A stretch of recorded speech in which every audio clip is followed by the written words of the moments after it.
निगरान हुकूमत ने आम इंतखाबात की जिम्मेदारी इलेक्शन कमीशन ऑफ पाकिस्तान पर डाल दी है और वाज़ेह किया है कि इलेक्शन 3 माह में करवाएं या फरवरी में, इसमें निगरान हुकूमत की कोई ख्वाहिश नहीं। मुल्क में आम इंतखाबात कब होंगे, निगरान हुकूमत ने मामला इलेक्शन कमीशन की जिम्मेदारी करार दे दिया। निगरान वफाकी काबीना के पहले इजलास के बाद ब्रीफिंग देते हुए वज़ीर इत्तलात मुर्तज़ा सोलंकी ने वाज़ेह किया, कमीशन इंतखाबात कल कराने का कहेगा तो किसी किस्म की ताख़ीर नहीं करेंगे। इलेक्शन कमीशन जो कहेगा, मुल्क का आइन और कानून जो कहेगा और जो अदालतें कहेंगी, उन सब की रोशनी में इलेक्शन कमीशन ने कराने हैं।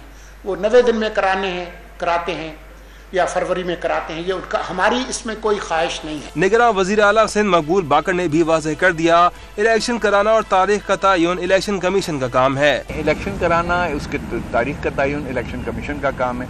हमारा फ़र्ज़ है कि हम उन्हें उनकी मुआवनत करें, लेकिन यकीनी तौर पे किसी गैर आइनी और गैर कानूनी अमल का हिस्सा मैं नहीं बनूंगा। इससे पहले इलेक्शन कमीशन वाज़ेह कर चुका है कि नई मरदमशुमारी के मुताबिक नई हल्का बंदियां की जाएंगी। आम इंतखाबात 90 दिन में नहीं हो सकते।